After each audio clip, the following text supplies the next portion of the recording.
Today we're going to be looking at a step-by-step process you can use to create the Prismizer vocal effect. We'll be showing you how you can create this effect both in a studio and a live setting. So stick around for the full video. Also, if you're an artist, engineer, or a producer and you have a mix that you need mastered, you can send it to us at sageaudio.com. We'll master it for you and send you a free mastered sample of it. All you have to do is set up this short account, upload the song, and we do the rest. The Prismizer vocal effect is a unique and recently highly sought after form of vocal processing. How it's created exactly has been a topic of discussion for the past 4 years or so. Now, if you've attempted to recreate this vocal effect yourself, you've most likely encountered various Reddit threads or YouTube videos detailing how it's accomplished. However, you may have noticed either a lack of information or a sound that varies from what you're trying to accomplish. Now, with that said, we've sought to create the most accurate explanation of how to create the Prismizer effect. By following these instructions, you'll be able to recreate the sound of Bon Iver, and the Lights, and other artists that are using this effect for their vocal and instrument processing. Now, we'll be covering both how to create this effect in the studio and how it's accomplished in a live environment. Now, perhaps some of you have seen Bon Iver's live version of 715 or 715 Creeks and wondered how they pulled it off. Well, we'll be going into that detail as well. But first, it helps to understand what the Prismizer vocal effect is and what forms of processing are used to create it. Now, if you prefer to simply have the step-by-step instructions, check out the description box below where you can find links to different times in this video. The Prismizer vocal effect is accomplished by using the Antares Harmony Engine Evo and controlling its pitch-shifted harmonies with a MIDI controller. Now, when researching this effect, I noticed that a lot of engineers were claiming that it can be created using stock plugins or with other Harmony engines. Now, although I can't really speak for all plugins out there and report on what they're capable of, the fact of the matter is that the Antares Harmony Engine Evo is the plugin used by these artists to accomplish these effects. Now, unfortunately, a stock plugin cannot be used to create these effects as it simply doesn't have the needed functionality, at least not as of yet. Now, with that said, let's take a look at the Antares Harmony Engine Evo to familiarize ourselves with some of its more important functions. When looking at the plugin, you'll notice 5 channel strips. The one farthest to the left is your input or the original unaffected source. The subsequent 4 channel strips are all pitch-shifted harmony channels. Their amplitude can be altered by adjusting the fader, as can their place in the stereo field, their artificial vibrato settings, and other factors. But the important function to pay attention to is the harmony source function, which will be used to enable MIDI functionality and in turn allow you to control the harmonies using a MIDI keyboard. Now, of course, you can still create harmonies without enabling this setting. When this is the case, the harmonies generated will be based on a root note or fixed to the incoming signal. But this is not the route to take if you want to recreate the Prismizer effect used by Bon Iver and others. So enough skirting around the topic, let's look into a step-by-step process for using this plugin to create the Prismizer effect. Step 1, create an audio track and monitor your incoming signal. Establish proper gain staging to have an adequate signal. Now, do not add any additional processing, as this will make it more difficult for the Antares Harmony Engine Evo to recognize the pitch of your signal. Step 2, when monitoring your signal, be sure to create as clean of a performance as possible. For example, if you're singing, too many breaths or excessive sibilants will negatively affect the Harmony engine's processing. Step 3, create a new software instrument track. Step 4, click on the Instrument tab in your Software Instruments channel strip and scroll down to MIDI Controlled Effects. Find the Antares Harmony Engine Evo and select it. Step 5, in the Antares Harmony Engine Evo, find the function titled Harmony Source and change it from its default setting to MIDI Omni. This will allow you to control the harmonies via a MIDI controller. Notice that the channel strips can no longer be edited or have their pitch settings changed. Now, this is because these pitches will be determined solely by what is played on the MIDI controller. Step 6, record a sample of your vocal or instrument. Step 7, notice the sidechain function or setting in the top right of the Antares Harmony Engine Evo and set it to the track onto which you just recorded. For example, if you named your channel Lead Vocal, then select Lead Vocal in the side channel menu. Step 8, with the lead vocal signal now being fed into the Antares plugin, you should be able to affect the harmonies generated by playing on your MIDI controller as the recorded signal is being played.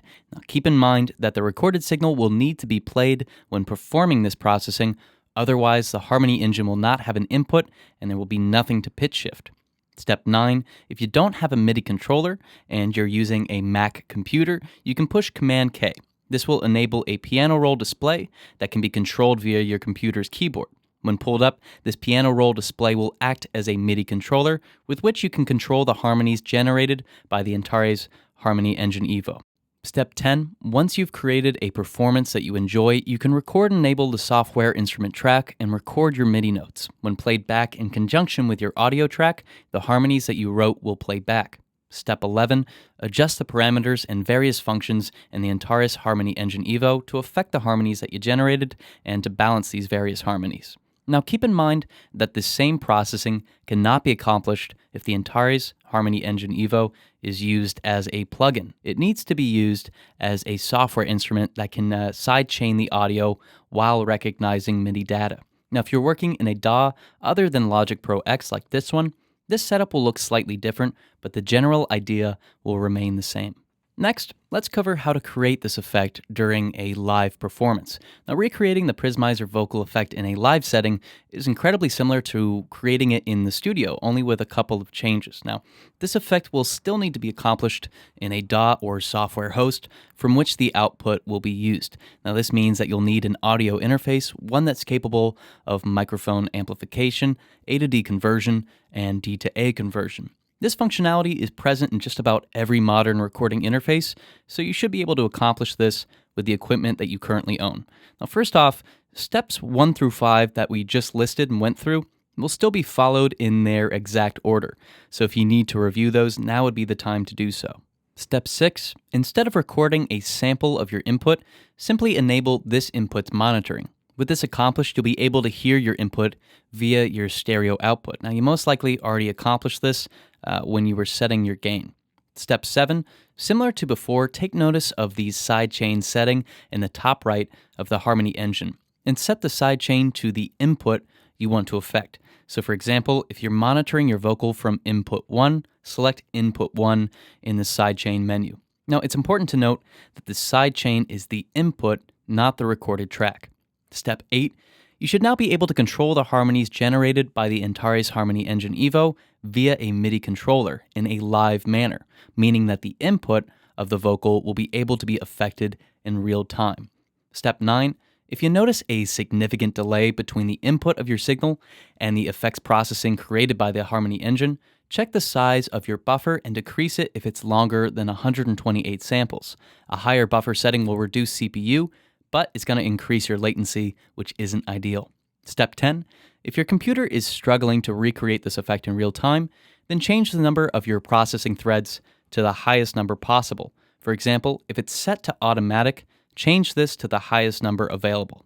Step 11, use the output of the audio interface you're using for your A to D conversion and send that to the PA system or speaker system that you're using for the live performance. Step 12, if you desire additional processing, such as reverb or delay, be sure to insert these effects on your output, not on your vocal or instrument channel. Now, ideally, this can be done via the soundboard used for the PA and not on the computer you're using for the harmony generation.